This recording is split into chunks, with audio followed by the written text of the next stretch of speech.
उन्नति के लक्षण, आपकी रोज साधना ठीक चल रही है और आपकी उन्नति हो रही है, इसके लक्षण। अपने गुरु प्रदत्त साधन में प्रेम होना, जो हमें गुरु प्रदत्त साधन दिया गया है उसमें प्रेम होना। साधन में जरा भी थकावट और परिश्रम महसूस ना होना। थक रहे, एक कह रहे थे कि हम नाम जप करते तो हमारे जबड़ा दर्द करने लगते हैं। आज तक हमारे जबड़ा नहीं दर्द किए। हाँ, ये जरूर है, बहुत चिंतन करने पर ये सब पार्थिव है ना, प्राकृतिक है, ये सब दर्द करने लगते हैं। जब बहुत चिंतन, गाढ़ चिंतन करे तब इनमें, पर थकान या परिश्रम महसूस नहीं होता, और उत्साह होता है और आनंद बढ़ता है। साधन जो गुरु प्रदत्त है उसमें प्रेम होना, और साधन में जरा भी थकान या परिश्रम महसूस ना होना, जो आप साधन कर रहे हो। और जो महापुरुष जन हैं, भगवत प्राप्त संत जन हैं, उनमें अपार श्रद्धा होना और उनकी जीवनी पढ़ना, उनके चरित्र सुनना और भगवान पर दृढ़ विश्वास होना, ये साधक की साधना के उन्नति के लक्षण हैं। पुनः सुन लीजिए, गुरु प्रदत्त साधना में प्रेम होना, साधन करते समय थकान या परिश्रम महसूस ना होना, भगवत प्राप्त महापुरुषों के चरणों में अपार श्रद्धा होना, उनकी जीवनी पढ़ना, उनके जीवन चरित्र सुनना और भगवान पर दृढ़ विश्वास होना, ये साधक के उन्नति के प्रधान लक्षण हैं। अगर ये हैं तो समझो साधक बहुत तेज चाल से चल रहा है और वो प्रभु से बहुत शीघ्र मिलन होगा। प्रभु प्राप्ति की साधना को ही जीवन का मुख्य कार्य समझें। शरीर संसार में रहे परंतु मन को निरंतर प्रभु के नाम में रखो। शरीर संसार में रहे पर मन सावई मनः कृष्ण पदारविंदयो, भगवान के चरणों में, भगवान के नाम में। केवल धर्म ग्रंथ पढ़ने से काम नहीं चलेगा, ना बड़ी बड़ी बातें कहने से, ना बड़ी बड़ी बातें सुनने से। तुम्हें मन को प्रभु में लगाना होगा, तब बात बनेगी। जैसे एकांतिक में किसी ने प्रश्न किया था, आज मतलब प्रारब्ध बुरा है या भला है, तो किसी का आशीर्वाद काम कर सकता है? नहीं। सुनो भरत भावी प्रबल, बिलख कहो मुनिनाथ, हानि लाभ जीवन मरण जस अपजस विधिहार। ये केवल व्यवहार की बात है। चिरंजीवी रहो, मरेगा वो, चिरंजीवी तो नहीं रहेगा। वो खुश रहो, जलेगा वो। भजन नहीं कर रहा है, सतमार्ग में नहीं चल रहा है, भगवान के आश्रित नहीं, खुश रहेगा, वो जलेगा। बोले और सब कुशल मंगल? बोले बहुत कुशल मंगल। गोस्वामी जी कह रहे तब लगी कुशल न जीव कहूं, सपने हो मन विश्राम। कुशल कैसे हो सकता है? स्वप्न में मन को विश्राम कैसे प्राप्त हो सकता है? जब लग भजतन राम कहूं, शोक धाम तक। और बिना मंगल भवन भगवान का भजन के मंगल हो सकता है? तो कुशल मंगल कब? जब भगवान का भजन हो रहा है तब। नहीं तो केवल व्यवहारिक बातें हैं। कुशल मंगल पूछना या खुश रहना या चिरंजीवी रहो, ये सब आशीर्वाद केवल व्यवहार के हैं, ये काम नहीं करेंगे। तो बहुत पुस्तकें पढ़ने से, बड़ी बड़ी बातें बनाने से या बड़ी बड़ी बातें सुनने से काम नहीं चलेगा। काम चलेगा मन को प्रभु में लगाने से। मन को प्रभु में कितना लगाते हो, खास बातें हैं। भगवान के स्मरण, चिंतन और गुणगान में जिसका सारा समय व्यतीत होता है वही उत्तम साधक है। भगवान के चिंतन, स्मरण और गुणगान में जिसका समय व्यतीत होता है, सारा समय, कभी भगवत चिंतन कर रहा है, कभी नाम कीर्तन कर रहा है, कभी भगवान की चर्चा सुन रहा है, कभी भगवान की चर्चा कर, सारा समय इसी में जाता है, धन्य है उसका जीवन, उत्तम जीवन है। जिस पर भगवान के सिवा और किसी पुरुष, स्त्री, किसी परिस्थिति, घटना का कोई प्रभाव नहीं है, जो हर समय एकमात्र अपने भगवान के चिंतन में, उनकी शरण में रहता है, वो बहुत उत्तम साधक है। न किसी स्त्री का चिंतन है, न किसी पुरुष का, क्योंकि प्रभाव ही नहीं किसी का, न किसी परिस्थिति का चिंतन है, न किसी घटना का चिंतन है, हर समय भगवान के चिंतन में है, वही महापुरुष है। तुम चेष्टा करो, सारे प्रभावों से छूटकर एकमात्र भगवान का चिंतन हो, चेष्टा करो। तुम्हारा परिचय केवल भगवान से होना चाहिए। सबको भूल जाओ और ऐसे आचरण करो कि सब तुम्हें भूल जाएं। सबको भूल जाओ और ऐसे आचरण करो कि सब तुम्हें भूल जाएं। एक साधक के परिवार के जन आए थे, उनका वो रो रहे थे कि वो मिलता ही नहीं। उनका हमने तो अनुमति दे रखी है, बोले वो मिलना ही नहीं चाहता। बुलाया, अब मिलो। साष्टांग दंडवत किए माता पिता सबके, सर झुकाए खड़ा रहा, चलते न एक बार नेत्र भर के देखा न एक शब्द बोला, बस साष्टांग दंडवत किया, हाथ जोड़े खड़ा रहा। जब खड़ा रहा तुमका जाइए, तो चल दिए, कोई मतलब नहीं। तुम ऐसे आचरण करो कि तुम्हें सब भूल जाए और तुम सबको भूल जाओ। एकमात्र भगवान से हमारा संबंध और उन्हीं की याद रहे। केवल भगवान की प्रसन्नता के लिए तुम्हारी चेष्टा हो। चाहो, ये चाह करो कि तुम केवल भगवान के हो, जगत में कोई तुम्हारा नहीं और तुम किसी के नहीं। ये बहुत बड़ी बात है, बहुत बड़ी बात। ये मत सोचो कि तुम्हारा क्या होगा, बहुत मंगल होगा, बहुत मंगल होगा। यदि तुमने सारे संबंध काट दिए और एकमात्र भगवान से संबंध रखा, फिर देख लेना अपने जीवन को कैसा आनंदमय, कैसा मस्त जीवन होगा। भगवान के सिवा भगवान से भी कोई चाह मत करो। मिलो तो आप अपनी माया मत दो मुझे, मैं कोई कामना करूं तो पूर्ण मत करना। भगवान से प्रार्थना करनी चाहिए कि मैं कोई कामना भी करूं तो पूर्ण मत करना।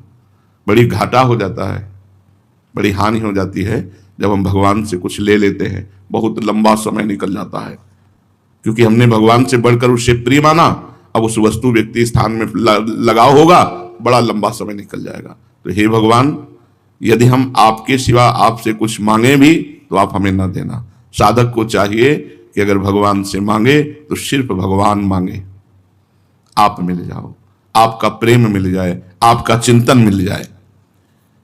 विश्वास केवल भगवान में करो, आवश्यकता केवल भगवान की रखो, चाह केवल भगवान की, साधना केवल भगवान की। ये महापुरुष के लक्षण है। ये चार बातें जिसमें है वो महापुरुषों के मार्ग में चल रहा है। विश्वास भगवान में, किसी व्यक्ति पर नहीं। आवश्यकता केवल भगवान की। क्या आवश्यकता है आपको? केवल भगवान चाहिए, नहीं और कुछ, नहीं और कुछ नहीं। जा ही न चाहिए कबहू कछु, नहीं और। हमारी आवश्यकता केवल भगवान।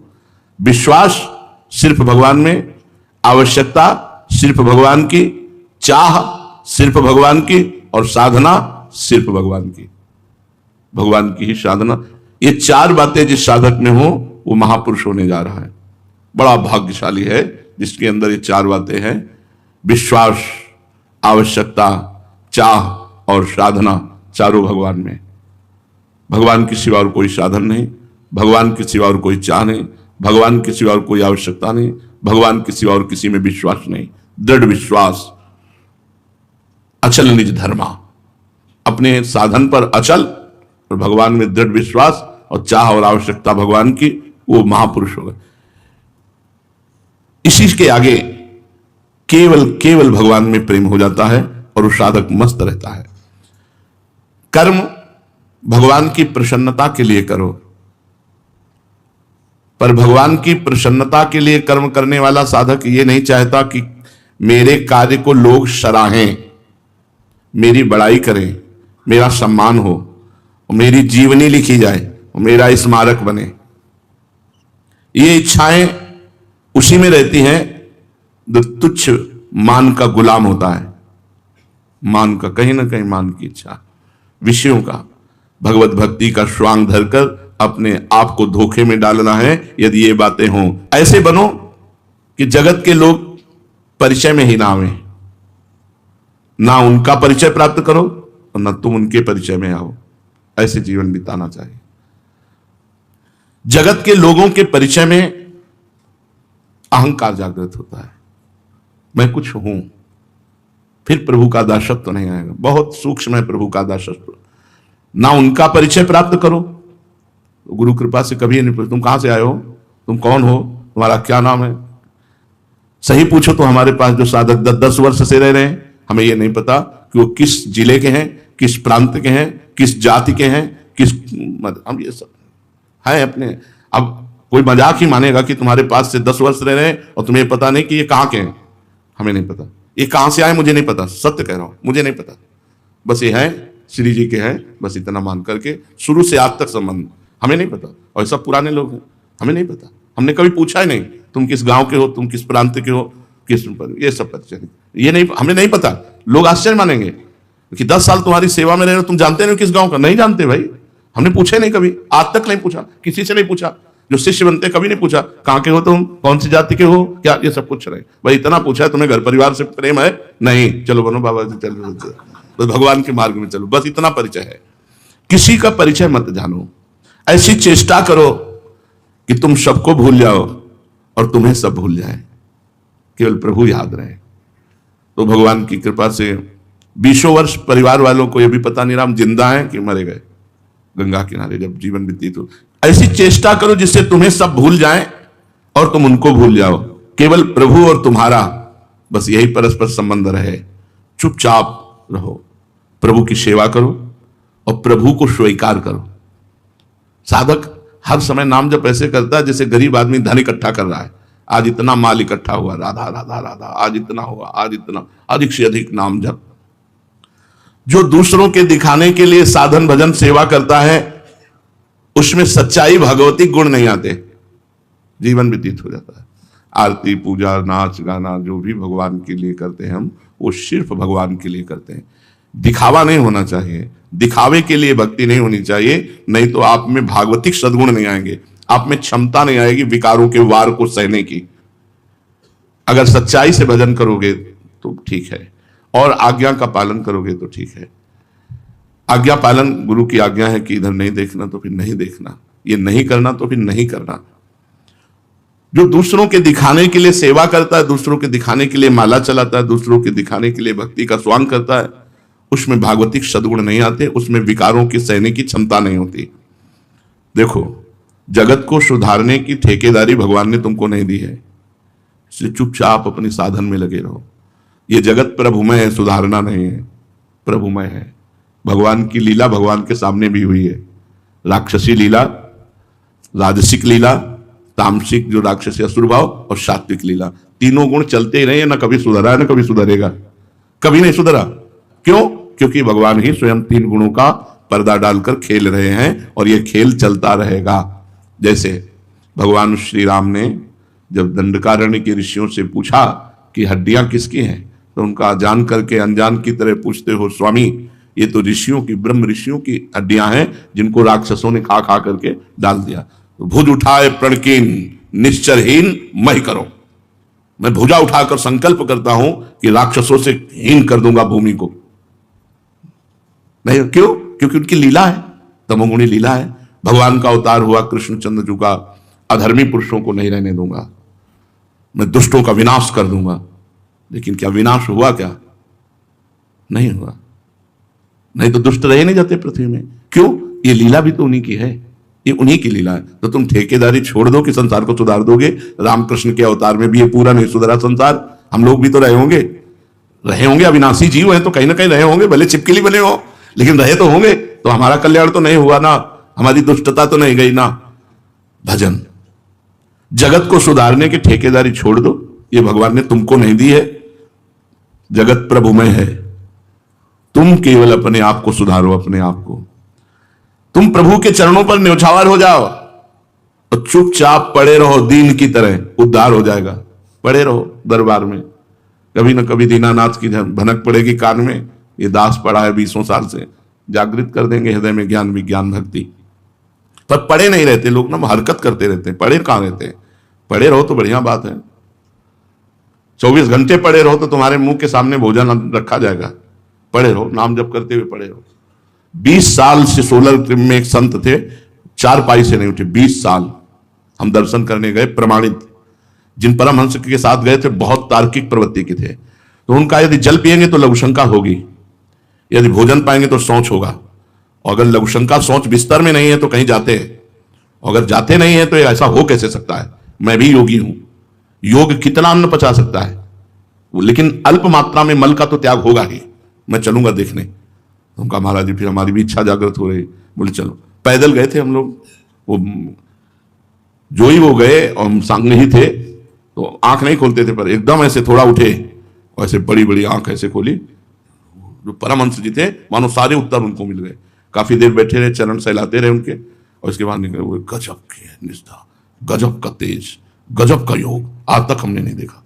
और वहां जितने लोग थे, रात दिन भीड़ लगी रहती थी, और रोज सुबह उनकी पादुका में बालू मिलती थी, जिससे प्रमाण होता था गंगा स्नान करके आए। सिद्ध महापुरुष 20 साल से चारपाई से नहीं उठे थे। ये नहीं कि रात्रि में कोई नहीं रहता, ऐसे भीड़ लगी रहती, जैसे देवी देवताओं का पूजन होता ना, ऐसे रात दिन उनका पूजन चलता रहा, और 20 साल से पढ़े थे। अद्भुत संतों की महिमा। तो पढ़े रहो, पढ़े रहो, तो क्या ऐसे पढ़े रहो भाई? कै साल से पढ़े? बोले 5 साल से तो पढ़े ही है। पढ़े ही रहो, बस सिद्ध हो जाओगे, पढ़े पढ़े सिद्ध हो जाओगे। कौन पढ़ना चाहता है ऐसा? पढ़ जाओ एकदम, उठना नहीं। जो मनुष्य जगत के लोगों से बहुत परिचित होने की चेष्टा करता है, याद रखो वो प्रभु के परिचय से दूर हो जाता है। यदि प्रभु के परिचय में बने रहना है तो अपने को परिचय शून्य करना पड़ेगा। परिचय नहीं होना चाहिए, बहुत ही हानिकारक है परिचय, बहुत हानिकारक है। वो तो गुरु भगवान की कृपा से हो तो अहम जागृत तो नहीं, जागृत हो जाता है, अहम जागृत हो जाता है। जो सोया हुआ अहंकार साधना के द्वारा जिसे रौंदा गया, वो पुनः जागृत हो जाता है। देवर्षि नारद जैसे महापुरुष में जागृत हो गया। जब काम विजय कर हो गई तो उनको लगा मैं काम विजयी हूं। बड़ा सूक्ष्म अहंकार होता है। यदि प्रभु के संग को नहीं छोड़ना चाहते हो तो अपना परिचय न बनने पावे ऐसे रहो। सच्ची बात है, परिचय न बनने पावे ऐसे रहो। जितना ही जगत में अधिक परिचय होगा उतना ही प्रभु के परिचय से हट जाओगे। यदि अहम जागृत हो गया तो नष्ट हो जाएगा साधक। तो प्रभु की तरफ जो आकर्षण है वो हट करके जनता की तरफ हो जाएगा, और जीवन का जो लक्ष्य है वो बदल जाएगा। जो मनुष्य भोगों के त्याग और भगवत प्रेम का बाना पहनकर लोगों को अपना प्रभाव दिखाता है, परिचय देता है, परिचय बनाता है, तो वो उस भ्रष्ट स्त्री के समान है जो अपने पति को छोड़कर अन्य पुरुषों से परिचय बनाती है, अन्य पुरुषों का संग करती है। इसलिए साधक गुप्त रहे, शांत रहे। ये प्रधानता ना आने पावे कि आप कुछ हो। अगर कुछ हो तो मधुमक्खी की तरह जनता लग जाएगी, फिर भगवान से चित्त हट करके इनकी तरफ लग जाएगा। तुम पर भगवान की कृपा नित्य निरंतर बरस रही है। भगवान की कृपा चारों तरफ से तुम्हें घेरे है। ऐसा कोई क्षण नहीं जिस समय तुम भगवान की कृपा से वंचित रहते हो। तुम उनकी प्यारी से प्यारी वस्तु हो, ममई वांशो। तुम पर वे कृपा करते हैं, पल पल में तुम्हें याद करके वो स्नेह से युक्त हो जाते हैं। सचमुच विश्वास करो, जब से तुम अलग हुए वो आपके पीछे पीछे चल रहे हैं। अविज्ञात सखा, कभी लौटकर मेरी तरफ देखे। एक क्षण के लिए भी उन्होंने कभी तुमको छोड़ा नहीं आज तक, लेकिन तुम उनकी तरफ न देखकर संसार की तरफ देख रहे हो। इसलिए ये नहीं जान पा रहे कि मेरा कोई दोस्त अनंत जन्मों से मेरे पीछे पड़ा हुआ है, मेरे पीछे लगा हुआ है। कल्याण में कर कमल निरंतर तुम्हारे पीछे ऐसे हो कि कहीं गिर न जाओ। निरंतर तुम उनका शीतल कर स्पर्श प्राप्त कर रहे हो, लेकिन पीठ से तुम मुख की हो संसार की तरफ। इसलिए तुम्हें यह समझ में नहीं आ रहा कि भगवान की इतनी कृपा हमारे ऊपर है। तुम पूछोगे कि निरंतर उनका शीतल कर कमल जब हमारे पीछे है तो फिर हमें जलन क्यों हो रही? ये रात दिन हृदय शोक और विषाद में क्यों निमग्न हो रहा है? मैं जल रहा हूं क्यों? इसका कारण है भगवान की विमुखता। तुम भगवान से विमुख हो। भगवान तुम्हारे ऊपर कृपा किए हैं, लेकिन तुम भगवान से विमुख हो। लौटो, सन्मुख हो भगवान की तरफ। देखो हृदय शीतल होता है कि नहीं, जलन मिटती है कि नहीं, तुम्हारे हृदय का विषाद नष्ट होता है कि नहीं। और सच्ची बात बताऊं, ये भी उनकी एक लीला है। ना आग है न जलन है, ये उनकी एक लीला है तुम्हें अपनी तरफ घसीटने की, तुम्हें अपनी तरफ मोड़ने की। ध्यान दीजिए, न जलन है ना आग है, ये उनकी लीला है, ये उनका बुलावा है कि जहां तुम खड़े हो वहां से जलन लगे तो तुम भगवान की तरफ बढ़ो, भगवान को अपना मानो। वो जो कुछ भी कर रहे हैं अब तुम्हारे मंगल के लिए कर रहे हैं। आश्चर्य की बात है कि लीला में पट डालकर कर रहे हैं। बेपरद होकर अगर करे तो हमें समझ में आ जाए, हमारे साथ खेल तो रहे हैं वो, पर वो पर्दा डालकर खेल रहे हैं। बस यही पर्दा उठाने के लिए तुम नाम जप करो, भगवान से प्रार्थना करो। तुम्हारी सुख की चाह, शांति की चाह, आनंद की चाह, ये सब पूर्ति हो जाएगी, उनके लिए खिलवाड़ है। तुम्हें परम सुखी कर देना, परम शांत कर देना, परम आनंदमय कर देना भगवान के लिए खिलवाड़ है। उनका खेल पता नहीं कब से चल रहा है, कब तक चलेगा, ना कोई पता लगा पाया है, ना कोई पता लगा पाएगा। ये चलता ही रहेगा। जिन्होंने देखा है, चलते ही देखा है उनका खेल। हां, अब खेल का रूप बदलना चाहिए। अब मायामय खेल नहीं, अब चिदानंद खेल मुझे देखना है। उनका खेल खत्म नहीं होगा, हमारा खेल परिवर्तित हो जाएगा। त्रिगुण माया से हटकर गुणातीत भगवान की दिव्य लीला का खेल। इसलिए तैयार हो जाओ, भगवान की कृपा तुम्हें जलन देकर, अशांति देकर, दुख देकर आनंदमयी लीला में ले जाना चाहती है। ये जो सृष्टि दिख रही है, इसका सृजन, इसका संहार, इसका पालन उनके द्वारा हो रहा है। शांति और अशांति की लहरें आनंद समुद्र में उठ रही हैं। ये सब भगवान का लीला स्वरूप है। कभी भयानक, कभी सौम्य, कभी रात, कभी दिन, कभी दुख, कभी सुख। यहां कुछ सत्य नहीं है। त्रिगुणमयी माया की लीला है ना, यहां कुछ सत्य नहीं। उमा कहूं मैं अनुभव अपना, सत हरिभजन जगत सब सपना। सावधानी यही है कि इस झूठे जगत में सत्य कमाई कर लो, परोपकार कर लो, खूब नाम जप कर लो, भगवान का नाम कीर्तन करके नाचो गाओ, ये सत कमाई कर लो। जो होता है होने दो, किसी को भी मत रोको। तुम्हें अधिकार भगवान ने नहीं दिया, तुम तो बस अपने मन को रोको। ये खास बात है। यहां सब दूसरे को अच्छा बनाना चाहते हैं, अपने नहीं, अपने मन को नहीं। यहां दूसरे को, किसी को आप बैठा दो, आप किसी से पूछिए परमार्थ का क्या स्वरूप है, भगवान की कैसे। ऐसा निरूपण करेगा कि पूछो मत, निरूपण करेगा, पक्का निरूपण कर देगा। अपने मन को कभी नहीं समझाया। सच्चा गुरु वही है जो अपने मन को चेला बना ले। सच्चा उपदेशक वही जो अपने मन को उपदेश देकर सुधार ले। जो हो रहा है होने दो, भगवान की माया का खेल है। किसी को रोको मत, तुम्हारे रोकने से रुकेगा नहीं। तुम तो बस अपने मन को मंगल में भगवान में लगा दो। किसी खास स्थिति की कल्पना मत करो कि अटैच रूम हो जाए, सारी व्यवस्था, कहीं जाना ना पड़े, सब फिर डट के भजन हो। कभी नहीं होगा, नहीं हुआ। ये जगत भगवत स्वरूप है। अगर ये भगवत स्वरूप हमारे दिमाग में बना रहे तब तो बाधा नहीं पड़ेगी। अगर ये कहीं आ गया कि मैं श्रेष्ठ और ये लघु, तो बाधा पड़ जाएगी। इसलिए जगत में जो हो रहा है तुम होने दो। तुम तो बस अपने मन को मंगल में भगवान के चिंतन में लगाओ। विश्वास करो भगवान सर्वज्ञ है, विश्वास करो भगवान सर्वशक्तिमान है। तुम्हारे को बहुत प्यार करते हैं, ये बात याद रखो। तुम्हारे को भगवान बहुत प्यार करते हैं, तुम्हारे साथ है, तुम्हारा हाथ उन्होंने पकड़ रखा है। इसलिए आज से तुम निश्चिंत हो जाओ, भगवान ने तुम्हारा हाथ पकड़ लिखा। एक संत ने गाया है, सीताराम सीताराम सीताराम कहिए, जाहि विधि राखे राम ताहि विधि रहिए। बड़ा बढ़िया सिद्धांत है। मुख में हो राम नाम, राम तेरे हाथ में, बंदे तू अकेला नहीं, राम तेरे साथ में। मुख में हो राम नाम, राम तेरे हाथ में। अगर नाम चल रहा है तो भगवान तुम्हारे हाथ में है। भगवान का भजन कर रहे हो तो भगवान तुम, बंदे तू अकेला नहीं, राम तेरे साथ में। विश्वास करो भगवान सर्वज्ञ हैं, सर्वशक्तिमान हैं, तुमको बहुत प्यार करते हैं, सदा सर्वदा सर्वत्र तुम्हारे साथ हैं और तुम्हारा हाथ उन्होंने अपने हाथ में पकड़ लिया है। ये जो सौभाग्य मिला है, धामवास, सत्संग, नाम वाणी, ये सब भगवान ने हमें पकड़ रखा है। नहीं तो माया के प्रवाह में कब बह गए होते। और जो दुर्भाग्यवश बह गए तो फिर बह गए, देख रहे हो दुर्दशा हो जाती जीव की। जो बह गया सो नाम धाम सब छूट जाता है। पढ़ा रहे यहां तो मृत्यु होते ही भगवत प्राप्ति हो जाएगी, चाहे कोई साधना ना की हो, क्योंकि भगवान का मंगलमय धाम है। विश्वास करो तुम्हारे अंदर भगवान शक्ति का पुंज एकत्रित किए हुए है। तुम्हारे अंदर भगवान की दिव्य शक्ति छिपी हुई है, बस तुम्हें उसे जागृत करना है। शक्ति जो अंदर छुपी हुई है उसे जागृत करना है नाम जप के द्वारा। खूब नाम जप करो, दिव्य शक्ति तुम्हारे अंदर भगवान ने दी, उसको भगवान तुम्हें जागृत करना पड़ेगा। यह सेवा भगवान ने दी। माल रख दिया है, खोलना तुम्हें पड़ेगा। चाबी है नाम।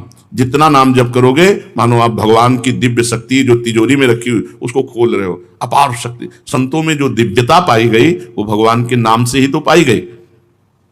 उनकी शक्ति के सामने तुम्हारा पाप कुछ नहीं कर पाएगा। अगर कोई पाप हो गए हैं कुछ नहीं कर पाएगा। शोक, मोह, विषाद, दुख, माया, ममता की ताकत नहीं कि भगवान की शक्ति जागृत हो जाए और तुम्हें छू ले। है शक्ति सबके अंदर, उसे जागृत करना है। जैसे दूध में घी है, जैसे मेहंदी में लालिमा है, ऐसे ही परमात्मा शक्ति सबके अंदर है, पर उसे जागृत करना है। खूब नाम जप करो, सच्चे आचरण से चलो, शक्ति जागृत हो जाएगी। कोई भी पाप ताप शोक मोह विषाद दुख माया ममता की ताकत नहीं कि तुम्हारे को छू सके। जब भगवान की शक्ति जागृत हो जाती है, तुम्हें वश में कर सके, ऐसी कोई ताकत पैदा नहीं हुई। इतनी सामर्थ्य तुम्हारे अंदर विराजमान है। तुम पर पाप ताप आदि का आक्रमण तभी होता है जब तुम भगवान को भूल जाते हो, भगवान की शक्ति को भूल जाते हो। जब तुम अपने देह की तरफ देखते हो तब तुमसे पाप ताप ये सब, और जब भगवान की तरफ देखते हो तो भगवान की शक्ति जागृत होती है। विश्वास करो, तुम चाहो तो अपनी शक्ति से भगवान को अधीन कर सकते हो, ऐसी शक्ति भगवान ने दे रखी। चाहो तो तुम भगवान अहम भक्त पराधीनो असतंत्र युधिष्ठ, जो अतिगज मत निरंकुश मोहन, वो कह रहे अहम भक्त पराधीनो, जो परम स्वतंत्र न सिर पर कोई भावे मने करे सोई। वो कह रहे असतंत्र युधिष्ठ, मैं अस्वतंत्र हूं, स्वतंत्र नहीं हूं, भक्तों से परतंत्र हो गया हूं, भक्तों ने मुझे अधीन कर लिया है। भक्ताधीन मना पूज्यो, भगवान भक्ताधीन है। तुम्हारे अंदर ऐसी शक्ति कि तुम भगवान को अधीन कर सकते हो। और तुम और की बात है, शांति अशांति आनंद शोक वैराग्य आसक्ति ज्ञान अज्ञान प्रकाश अंधकार हर्ष विषाद आशा निराशा अनुभव कल्पना, ये सब समान हो जाएंगे। चाहे शांति है या अशांति, कोई फर्क नहीं। ऐसी वो शक्ति है, जब वो जागृत हो जाती है तो शांति अशांति आनंद शोक वैराग्य आसक्ति ज्ञान अज्ञान प्रकाश अंधकार हर्ष विषाद आशा निराशा अनुभव कल्पना, केवल भगवान। इन समस्त द्वंद्वों में किंचन मात्र भी साधक विचलित नहीं होता, एकमात्र आनंद भगवान का। विश्वास करो, वही समग्र शांति, वही समग्र आनंद, वही समग्र ज्ञान, समस्त सुख तुम्हारे हृदय में विराजमान है। केवल नाम जप के द्वारा उसे जागृत करना है। स्मरण करते रहो और अपने को तैयार करो भगवान के लिए। जैसे हम नहा धो के पूजा के लिए तैयार होते हैं, ऐसे जो नाम कीर्तन वाणी पाठ भगवत चर्चा सत्संग सुन रहे हैं, हम रोज तैयारी कर रहे हैं। कहां? भगवान के धाम जाने की, प्रिया प्रीतम के निकुंज जाने की। अमल प्रकाश तुम्हारे जीवन पथ को रास्ता दिखाएगा। अमल माने मल रहित, निर्मल प्रकाश तुम्हें रास्ता दिखाएगा। तुम शहर ही महामाधुर्य में मुस्कुराते हुए अपने इष्ट के समीप पहुंच जाओगे। केवल नाम जप करो, खूब अधिक से अधिक भजन करो और तैयारी करो प्रिया प्रीतम से मिलने की। विश्वास करो, इस जीवन में हमारी यात्रा पूर्ण तभी मानी जाएगी जब हम भगवान को पा लेंगे। हमारे जीवन की यात्रा पूर्ण तभी होगी जब हम भगवान को पा लेंगे।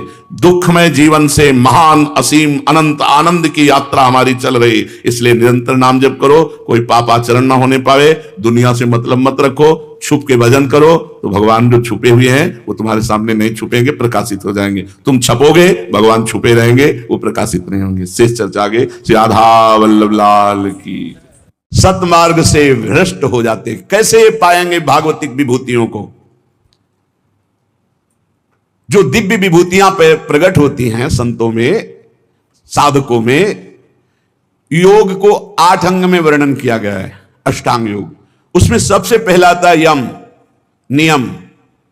तो पहला यम, यम ही 5 प्रकार के होते हैं। अहिंसा, मन वाणी शरीर से किसी को दुख ना पहुंचाना, सत्य, वचन से सत्य, आचरण सत्य और मनन सत्य।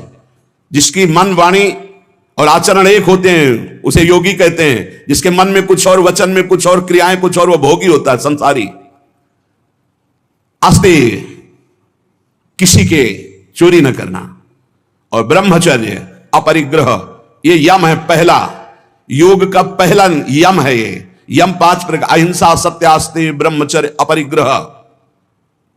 और नियम, शौच, शरीर की पवित्रता, इंद्रियों की पवित्रता, मन की पवित्रता, विचार की पवित्रता, संतोष। जैसी परिस्थिति है, कभी घी घना, कभी मुट्ठी भर चना, कभी वो भी ना बना। तपस्या, काम क्रोध लोभ मोह मद मत्सर, इनके ताप को, अंदर की जलन को चुपचाप मौन होकर सह जाना। स्वाध्याय शास्त्रों का, ईश्वर प्रणिधान, अपने इष्ट पर दृढ़ निश्चय, ये नियम है। अष्टांग योग की शुरुआत ही इसी से होती है। यम नियम, फिर प्राणायाम, प्रत्याहार, ध्यान, धारणा, समाधि।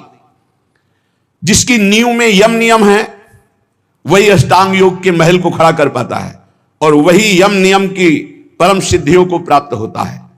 आजकल जैसा लिखा है, यम नियम से कोई मतलब नहीं, योग का ढोंग किया जाता है। यम नियम ही अहिंसा, सत्यास्ते, ब्रह्मचर्य, परिग्रह, यम, शौच, संतोष, तपस्या, स्वाध्याय, ईश्वर प्रणिधान, यही पूर्णता को प्रदान कर देंगे। ये बिल्कुल नहीं होते। इसलिए मान सम्मान रुपया की प्राप्ति के लिए योग का झूठा नाटक हो सकता है, लेकिन परमात्म समाधि में प्राप्त होने के लिए जो योग है वो यम नियम से प्रारंभ होता है। जिसके जीवन में यम ही नहीं है, नियम नहीं है, वो कैसे योगी हो सकता है? किसी भी मार्ग का पथिक हो, ये दो तो होते ही हैं सब में, यम और नियम। चाहे वो किसी भी मार्ग का, किसी भी संप्रदाय का हो, अगर अहिंसा, सत्यास्ते, ब्रह्मचर्य, अपरिग्रह, शौच, संतोष, तपस्या, स्वाध्याय, ईश्वर प्रणिधान नहीं तो है क्या फिर जीवन में? सच्चे बनो, नकली मत बनो। आचरणों की सत्यता ही साधुता की प्रमाणता है। तुम्हारे आचरण कैसे हैं? परम तत्व अनादि है, एक है, सर्वव्यापी है, सर्वाधार है, सर्वनियंता है, सर्वमय है, सर्वमय है। उसके अस्तित्व का अस्तित्व है, उसके प्रमाण को अनुभव करना है। श्री हरिवंश प्रमाण मनम। चेतना तो सब में, चेतनत्व रूप में परमात्मा विराजमान है। आनंद समुद्र सब में विराजमान है। कौन डुबकी लगा पा रहा है? इसलिए बस प्रार्थना हम तुमसे कर सकते हैं कि भगवान से चाह करो कि मुझे शुद्ध भगवत प्रेमी महात्मा, शुद्ध ज्ञानी मिल जाए। और जब संत मिल जाए तो संत की आज्ञा पर अपने जीवन को न्यौछावर कर दो। संत सेवा, संत आज्ञा, ये तुम्हें परम पद में पहुंचा देगी। तुम संत को तौलने की चेष्टा मत करो। तुम्हारे पास तराजू नहीं। कबाड़ तौलने वाले से सोना चांदी हीरा जवाहरात नहीं तौले जाते। तुम्हारी बुद्धि कबाड़ है जो त्रिगुण माया से युक्त है। त्रिगुणातीत स्थिति वाले महात्माओं को क्या जान पाओगे? संत जिससे तुलते हैं वो तुला ही तुम्हारे पास नहीं, वो तराजू ही नहीं है। श्रद्धा और भक्ति और विश्वास के द्वारा तुम उनके रहस्य को जब वो बताना शुरू करेंगे तब जान जाओगे। इसलिए केवल तुम आज्ञा पर रहो। जिस समय तुम किसी भी संत के थोड़े अंश को जान जाओगे कि ये क्या है, तो तुम चकित और आश्चर्यचकित होकर गर्व करोगे कि भगवान की अपार कृपा, मुझे ऐसे महात्मा का संग मिला। जिन बातों को तुम असंभव मानते हो, जो तुम्हारी धारणा में भी नहीं है, जो तुम कल्पना से भी नहीं सोच सकते, उससे बहुत आगे संत स्थिति होती है, जिसे संत कहते हैं। अविश्वासी, अश्रद्धालु, अज्ञानी, ये लाख बताया भी जाए तो ये नहीं मान सकते हैं। क्योंकि मानने के लिए जो स्थिति चाहिए वो श्रद्धा। बिना श्रद्धा के प्रथम हृदय श्रद्धा जो करे, आचार जन जाय अनुसरे जहां जहां हरिवंश के। श्रीमद् भगवद गीता जी में श्रद्धावान लभते ज्ञानम तत्परा सहित इंद्रिया। श्रद्धा, श्रद्धा। मोह में फंसी हुई बुद्धि संत का प्रमाण पत्र चाहेगी। दुनिया की चाहे जितनी बुद्धि लगा लो, जहां उनकी स्थिति वहां पहुंच ही नहीं सकते। वहां पहुंचने के लिए सर्टिफिकेट की आवश्यकता नहीं है। वहां पहुंचने के लिए मन बुद्धि को अर्पित करने की जरूरत है। मन बुद्धि को अर्पित कर दो संत सदगुरुदेव के चरणों में, धीरे धीरे जान जाओगे। संत ब्रह्म है, ब्रह्म स्थित ही संत है। ब्रह्मपरायण, ब्रह्ममय, ब्रह्मज्ञानी, परमात्मा, बहुत बड़ी बात कर, परमात्मा के वो आश्रय हैं। परमात्मा हैं, परमात्मा के प्यारे हैं, परमात्मा के शिष्य हैं, परमात्मा के आश्रित हैं, परमात्मा के आश्रय हैं। संत भगवान की दिव्य नित्य लीला में डूबे रहते हैं। संत भगवान की नित्य लीला के यंत्र है। भगवान उनके लीलामय हृदय में बैठकर लीला करते हैं। ऐसे संत जिसको प्राप्त हो जाते हैं, फिर भगवान की प्राप्ति के लिए उसे कोई प्रयत्न नहीं करना पड़ता। भगवान की अमोघ दया से ऐसे संत मिलते हैं। संतों का मिलन, संतों की दृष्टि भगवान से भी मिलन से बढ़ करके है। क्योंकि भगवान के प्रेम की बात भगवान कभी अपने मुख से वर्णन नहीं करते। जैसे कहा गया कि भगवान के मिलने से भी बढ़कर भगवत प्रेमी महात्मा का मिलन है। तो भगवान के समीप उद्धव जी थे पर प्रेमी नहीं हुए, जब गोपी जनों से मिले तब प्रेमी हुए। भगवान के प्रेम महल की बातें तो केवल प्रेमी महली जन ही बता सकते हैं, वो भगवान भी नहीं बताएंगे। भगवान आंसुओं का रहस्य नहीं बताया उद्धव को, जाओ गोपी जनों के पास जाओ तो वहां जान जाओगे मेरे आंसुओं का रहस्य। भगवान के रहस्य का पता भगवत प्रेमी महात्माओं से लगता है। इसीलिए भगवान की अहेतुकी कृपा माने जब हमें संत समागम प्राप्त हो, वो जो भगवान की छुपी हुई रहस्यमयी प्रेम की बातें हैं वो प्रकाशित करते संत जन। तुम केवल अवगाहन करो तो रस बरसाएंगे, तुम केवल आनंद स्वाद के लिए पिपासु बनो, ऐसे नहीं, ऐसे अहंकार से भरकर नहीं, अवज्ञा नहीं, अवहेलना नहीं, ऐसे छल कपट नहीं, जो कहोगे वही करेंगे, करना कुछ नहीं, छल कपट नहीं, ऐसे जैसे आज्ञा वैसे। आप कहो अभी प्राण त्याग दें, बस इतनी जरूरत है। जीवित मर जाए उलट आप में समाये है दिलगिरी। अरे अखिल कोटि ब्रह्मांडों का मालिक मिल जाएगा तो कौन सा वैभव बकाया रह जाएगा भाई। श्री भगवान इंद्रियों को स्वतंत्र छोड़ने पे नहीं मिलते। याद रखो, संत संग से इंद्रियां संयम में होती हैं, संत संग से इंद्रियों की शांति बढ़ती है, सुख प्रत्यक्ष दर्शने लगता है, कल्पना का नहीं। इसलिए संत संग का पहला सोपान, चाहे गृहस्थ हो चाहे विरक्त हो, ध्यान देकर सुनो। ये आज जो सर्वनाश किया जा रहा है ब्रह्मचर्य का, इसी से संत लाभ नहीं मिल पाएगा। चाहे गृहस्थ हो, संतानोत्पत्ति के लिए धर्म पूर्वक अपनी पत्नी से सहवास करने की शास्त्र आज्ञा करता है। ब्रह्मचर्य सेवन से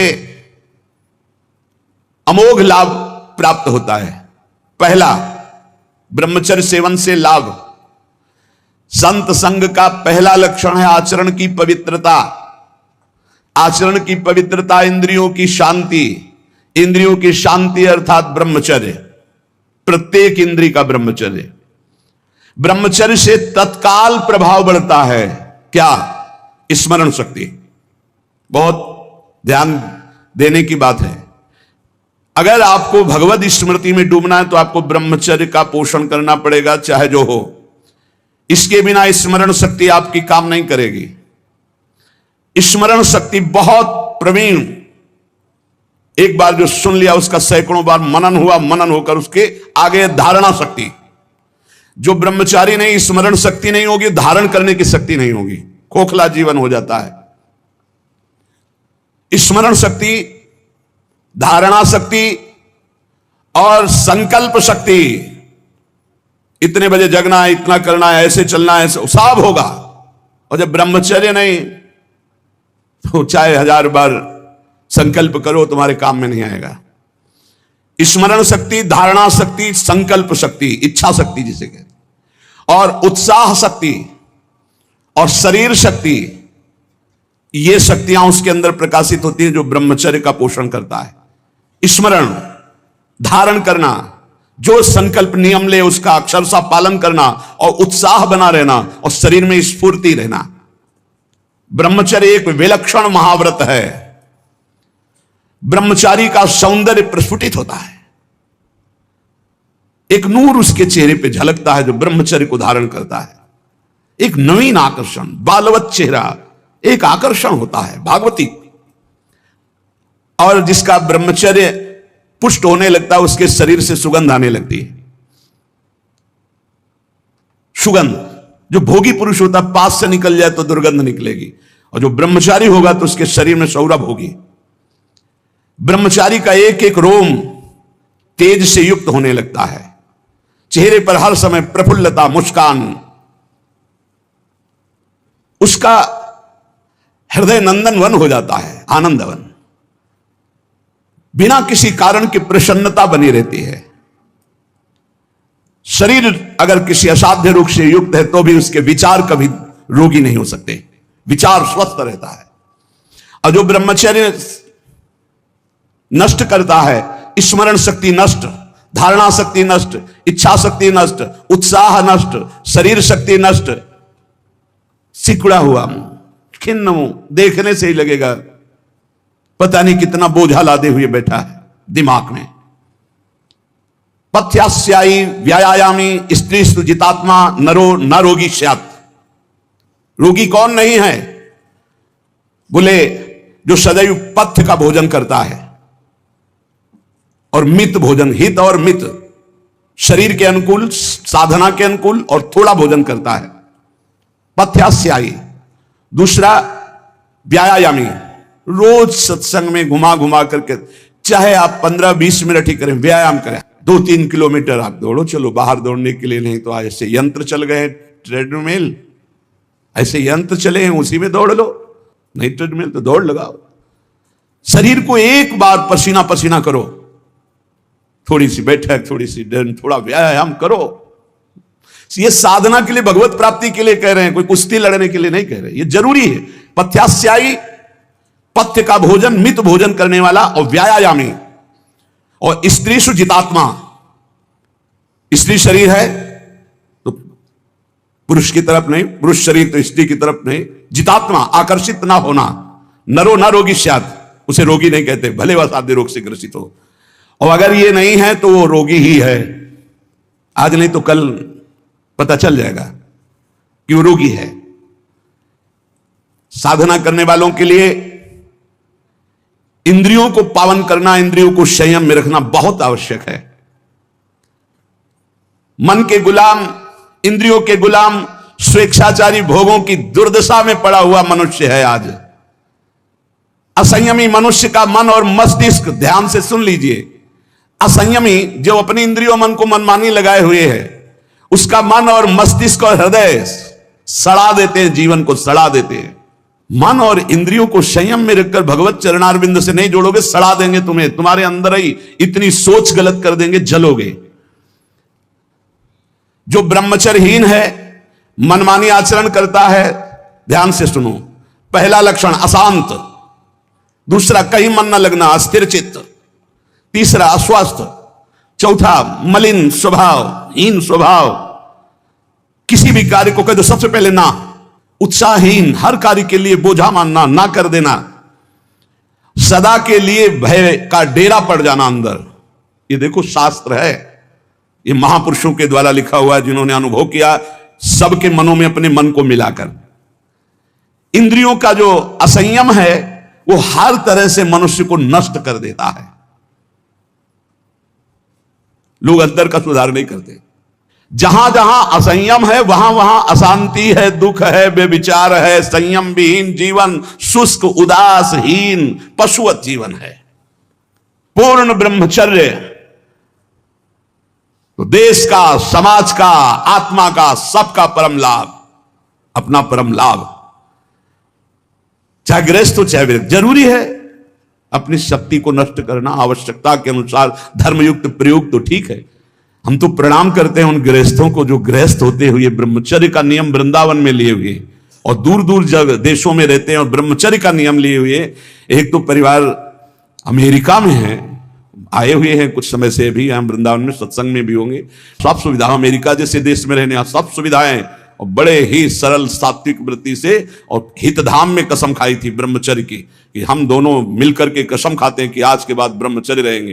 कैसा जीवन! अपने तो कितने ऐसे परिवार हैं, हम तो उनको प्रणाम करते हैं जो एक साथ पति पत्नी रहकर संयम पूर्वक जीवन व्यतीत कर रहे हैं। बलिहारी भगवान की असीम कृपा है, जिसके संग का डर बना रहता उसी संग में रहकर दोनों निकल गए। कितनी बड़ी अहेतु की कृपा! यह है आश्चर्य, यह है आश्चर्य। रात दिन एक साथ रह रहे हैं, फिर भी कसम खा के ब्रह्मचर्य रहे हैं। कितनी अपार कृपा श्री जी की! कैसा मन कर देती है श्री जी, नहीं तो बहुत कठिन है, बहुत कठिन है। वही जानते हैं जो इस मार्ग में चलते हैं। जो आचरणहीन है, जिसका भोजन ठीक नहीं है, अब लाख बार कहा जाता है सतोगुण भोजन करो, सात्विक भोजन करो। बाजार का ये अमुक चीज आनी चाहिए। कितने ऐसे बाजार की पैकिंग की चीजें निकलते हैं जिसमें कीड़ा रेंगते हुए चलते हैं। आप फिर पता नहीं कौन सी बुद्धि लोगों में फैल रही है कि घर का दाल रोटी बना करके नहीं खाएंगे, बाजार का आना, ऑनलाइन आना चाहिए। ऑनलाइन में हो जाओगे, हाँ ऑनलाइन में ही चले जाओगे। बहुत समझो सावधान, खान पान नहीं तो ऑनलाइन में बुद्धि घूमेगी। श्री जी में चित्त लगाने के लिए थोड़ा ऑनलाइन से हटो, थोड़ा सा अपने चित्त को सुधारो। हम कह रहे हैं जबान में अगर सात्विक भोजन केवल जाएगा तो भजन में बहुत रुचि होगी, संयम से रह पाओगे। ये बावरे नहीं थे पुराने संत महात्मा जन की जो सात्विक ब्रजवासियों का अन्न या भिक्षा अन्न या सात्विक, देखो 10 दिन केवल देखो, शुद्ध दाल रोटी पाओ, मूंग की दाल वाली रोटी पा लो, फिर आप देखो भजन करके, और 2 दिन जरा इधर उधर होटल का पाके देखो, फिर देखो कैसा है। कोई भी कहीं भी हो, सात्विक वृत्ति से अपने घर का भोजन करो, कम से कम दाल पानी से धो लिए हो। और वैसे तो शुद्ध क्या रह गया, इतने केमिकल गेहूं में डाले जाते हैं, वो सब आकर के शरीर के ब्लड प्रेशर को, हृदय को, कई तरह के रोग पैदा करें। अब किसको किसको समझावे। गाय के गोबर आदि से जो फसल होती थी, बहुत 8 मन या 10 मन होते थे। हम किसान के घर में पैदा हुए तो हमें पता है। अब 40 मन 50 मन होती है। तो जब 8-10 मन पैदा होती थी तो सरकारी अस्पताल के बाद स्कूल हमारा था, तो सरकारी अस्पताल के डॉक्टर आते थे, बीच मैदान में कुर्सी डाल के बस हवा खाते रहते थे, कोई मरीजे नहीं होता था। गांव में बुखार आया, 2-4 दिन काढ़ा पिया, ठीक हो गए, अस्पताल जाने की जरूरत नहीं होती थी। और आज अस्पताल में आप चले जाओ तो भीड़ लगी हुई है। क्यों? सब खान पान बिगड़ा हुआ है। तो जो ब्रह्मचर्य पालन करता है, रोग से लड़ने की सामर्थ्य आती है, शोक स्पर्श नहीं कर सकता, मोह पर विचार करने की सामर्थ्य आती, प्रमाद स्थिति नहीं रहती, अकर्मण्यता नहीं रहती, अकाल मृत्यु नहीं होती। ब्रह्मचारी कभी विचारों से दरिद्र नहीं होता है, चिंता नहीं होती, उसके हिंसात्मक वृत्ति नहीं होती, द्वेष नहीं होता, ईर्ष्या नहीं होती, अशांति नहीं होती। ब्रह्मचर्य समस्त दोषों का नाश कर देता है। तमोगुण रजोगुण का विकार, काम क्रोध लोभ मोह मत्सर अभिमान, इन शत्रुओं को पराजित करने के लिए, आत्मा आनंद में स्वराज्य पर स्थित होने के लिए इंद्रियों का संयम ब्रह्मचर्य अत्यंत आवश्यक है। ब्रह्मचर्य का विमल प्रताप प्रकट होता है। वीरवान बलवान होता है, विद्वान होता है, तपस्वी होता है, मनस्वी होता है, त्यागी होता है, तत्व चिंतन परायण होता है। ब्रह्मचर्य में अलौकिक अमानुषिक शक्ति जागृत हो जाती है। अमानुषिक ऐसा कैसे हो सकता है? हो सकता है क्योंकि ब्रह्मचर्य है, क्योंकि भगवत मार्ग का पथिक है। उस शक्ति, उसकी शक्ति के सामने संसार को आश्चर्य असंभव जान पड़ता है। देश का अभ्युत्थान, अपना अभ्युत्थान, समाज का अभ्युत्थान एक ब्रह्मचारी ही कर सकता है, व्यभिचारी नहीं। तो ये मूर्ख लोग ये नहीं समझते कि तुम इंद्रियों की गुलामी स्वीकार करते हो या स्वतंत्रता, मन की गुलामी स्वीकार करते हो या स्वतंत्रता। स्वतंत्रता किसे कहते हैं अभी जाना नहीं। मनमानी आचरण को तुम स्वतंत्र कहते हो कि मैं जो चाहूं, कितने मिनट स्वतंत्र हो जरा देखो, 1 सेकंड भी नहीं। हर वृत्ति तुम्हें गुलाम बनाए हुए है। क्या इंद्रियों का गुलामी कभी स्वतंत्र हो सकता है? विचार करो, स्वतंत्र कौन है? स्वतंत्र है जो संयमी है, संतोषी है, जितेंद्रिय है। याद रखो, ब्रह्मचर्य सेवन ही प्रभु प्रेम और आत्मज्ञान की नींव और स्वच्छ मार्ग है। शरीर में सहने की सामर्थ्य ब्रह्मचर्य से आती। गर्मी सर्दी बरसात मान अपमान निंदा स्तुति, ये ब्रह्मचर्य से सहने से। ब्रह्मचारी को सबसे पहले अपनी रसना पर नियंत्रण रखना आवश्यक है। जबान पर, जबान बिगड़ी सब बिगड़ा। गंदे आचरण वाले, जिनको पवित्रता का ज्ञान नहीं, जिनको केवल अर्थ पिशाच हैं, नाना प्रकार की अपवित्रताएं करके तुम्हें भोजन परोसते हो, गरम गरम तुम्हारे सामने आया, तुम अमृत समझ के खा रहे हो, तुम्हारी बुद्धि नहीं खराब हो जाएगी? सबसे पहले सतमार्ग में चलने वाले को इस रसेंद्री को मारना होता है। रसेंद्री, ये जीत गए, सब जीत गए। और इस मार्ग में सबसे ज्यादा इसी को दुलार करने का अवसर मिलता है। जहां निमंत्रण होगा वहां चक्क होगा, बस को खाओ और चौपट करो अपनी साधना, अपने परमार्थ को चौपट कर दो। खाना ही मृत्यु है और खाना ही जीवन है। जो पवित्र भगवद अर्पित मित आहार करता है वो अपने जीवन को भागवतिक बना लेता। कितना खाओगे? याद रखो, परमार्थ में चलने के लिए रसेंद्री को बहुत शासन में जरूरत है, बहुत शासन की जरूरत है रसेंद्री में। अगर रसेंद्री आपकी छूटी हुई है तो कोई भी इंद्री आपके कब्जे में आने वाली नहीं। भोजन किया जाता है जीवन रखने के लिए, प्राणों का पोषण। और आप ये समझो, जैसे आप 400 ग्राम अन्न पा लिए तो आपकी जीवनी शक्ति उसमें पचाने में कम लगेगी और आपके चिंतन में ज्यादा लगेगी। 800 ग्राम डाल लिया। एक दिन सुना था 24 घंटे में एक मानव शरीर को स्वस्थ रहने के लिए 400 ग्राम अन्न की जरूरत होती, बस। इसके बाद तो ऊपर ओवरलोड करना है। इतनी हानि आप नहीं समझ पा रहे, रोगों का घर बढ़ा रहे हो। थोड़ा भोजन करो, सात्विक भोजन करो, और ऐसा भोजन करो जिसमें तेल आदि गरिष्ठ पदार्थ ज्यादा न हो, तो आपकी जीवनी शक्ति बढ़ेगी। आप उसी जीवनी शक्ति से भजन करेंगे। भजन में मन क्यों नहीं लगता? आप देखो, एक दिन खा के अच्छे, और एक दिन 2 रोटी खाओ केवल हमारे कहने के अनुसार, कि आपको लगे कि हाँ भूख लगी अभी, और छोड़ दो, फिर आप भजन में लगो, देखो कैसी वृत्ति जाएगी सतोगुणी। चंचलता मन की तभी रुकती है जब सात्विक भोजन होता है। नेत्र की चपलता, बार बार इधर उधर देखना, कानों की चपलता, प्रपंच की बात सुन, हर इंद्री का ब्रह्मचर्य हमें चाहिए। तो बहुत लाल मिर्च वाला गर्मा गर्म, ये ब्रह्मचर्य के लिए सब हानिकारक। उत्तेजक भोजन नहीं, उत्तेजक दृश्य नहीं, उत्तेजक बातें नहीं, तभी संयम से चला जा सकता है। प्रतिदिन एकाग्रता पूर्वक कुछ सदग्रंथों का स्वाध्याय सबको करना चाहिए, सत्संग सुनना चाहिए, परम पवित्र महाभागवतों के चरित्र पढ़ने चाहिए, सरलता पूर्वक विश्वेश्वर भगवान की प्रार्थना, उनका नाम जप करना चाहिए। केवल ऐसे संयम से चलने से सबकी उन्नति का भाव जागृत हो जाता है, निस्वार्थ भाव जागृत हो जाता है। पूरे जगत का मंगल वो कर सकता है जो संयमी है। जो संयमी नहीं, वो दीन दुखी अपनी इंद्रियों के पोषण भरण में लगा रहता है। याद रखो, सच्चित आनंद स्वरूप परमात्मा की प्राप्ति ही तुम्हारा लक्ष्य है। वो अमृतानंद शांत समुद्र तुम्हारे हृदय में है। तुम्हें लगना पड़ेगा इस मार्ग में, तुम्हें प्रयत्न करना पड़ेगा। वो प्रयत्न गुरु कृपा से, भगवत कृपा से है, ये मानना होगा, नहीं तो अहंकार हो जाएगा। नमा ऋषिभ्या पूर्वजेभ्या पूर्वेभ्या पथिकृतभ्या, ये महामोह में ज्वाल में मैं उन ऋषि मुनियों को नमस्कार करता हूं जिन्होंने हमको ये मार्ग पूर्व में अनुभव करके बताया है। देखो, जैसे तुम्हारे मन की क्या वृत्ति है ये जानना हो, पूरे जगत के मन की क्या वृत्ति है ये जानना हो, तो थोड़ी देर मन को किसी विषयी पुरुष में तदात्म किया जाता है, फिर उसकी जो मन की तरंगे हैं वो सब मन में आती, तब होता है अच्छा ऐसी स्थिति। तो लगता है महात्मा लोग कैसे जानते हैं बिना अनुभव किए? संसार का तो अनुभव नहीं किए, इनको तो संसार का अनुभव किए, जानते कैसे? वो तुम्हारे मन में जानते हैं। तुम्हारे मन में जो चल रहा है, मन को मन में मिलाया और 1 मिनट में सब जान लिया। और वो फिर जब बोलते तो हाँ हाँ ऐसा ही चलता है, ये तो आश्चर्य की बात है, तो ये तो हमारे मन की बात है, क्योंकि तुम्हारे ही मन की बात वो जान करके बोल रहे हैं। जो संतों पर श्रद्धा और विश्वास करता है उसी का कल्याण होता है। और आप कहते हैं संत समान भाव से सबका कल्याण करते हैं।